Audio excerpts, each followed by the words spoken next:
بسم الله السلام عليكم ورحمة الله وبركاته. كم جرتنا بليان كي نجاك أبدو جرتو الحمد لله.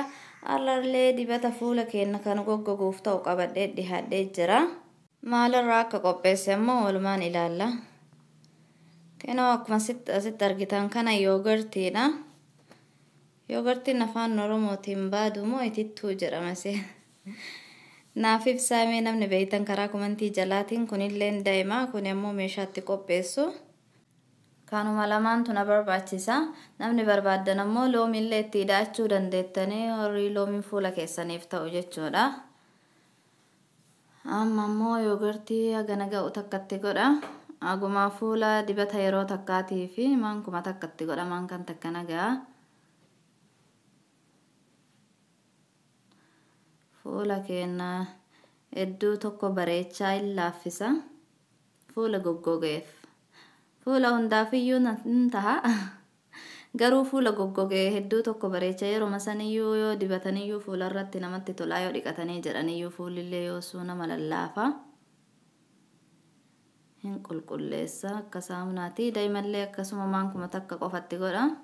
Yoogartiin kun laaktik asiidii of keessaa qaba. Antiibakteeriyaaliidhallee fuula keenya fangasiin adda addaa baakteeriyaa yoo irratti ol horee jedherraa ajjeessaa hin dhiqee qulqulleessa. Sammalillee gogaa keenya sooftii godhee lallaaffisee jechuudha. Dammillee akkasumanillee moisturaayizii godhallee antiibakteeriyaaliidhallee qulqulleessuuf hedduu tokko nu gargaara. Kana fakkaataa sirriitti wal keessa makee jira. Namni fuulli keessan alarjikii gargaraa qabu yoo jiraate haga fuula hin dibanne duratti jalqabarratti akkan harka keessanitti dibaadha. Daqiiqaa xiqqaa isaa turaadha. Fuularratti cheekiif godhaadha jechuudha haga fuula hin dibanne. Warra fuula alarjikii qabuuf malee guddallee rakkoo hin qabu. Amma dibadhee sin agarsiisa. Inoo fuula kiyya saamunaadhaan dhiqee qulqulleessee jira. Kadheen gadda shifaannatti beesunillee ammoo badaa jira. Mul'atu sirriitti hin beeksisu. Inoo ka qopheesses kana fakkaata. Dibadhee sin agarsiisa.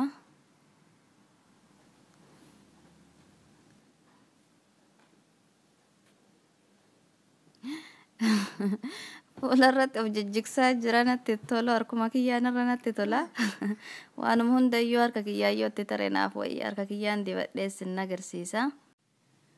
Torbaan keessa yeroo 2-3 yoo fayyadamnellee homaan ta'u bareedaadha. Uummanni qaama keenyatti gadi nyaannu waan ta'eef yooma takka miidhaa takkaallee hin fidu yoo faayidaa qabaate malee. Haala kanaan fuula kiyya hunda isaatiiyyuu dibadhee deebi'a inshaallah.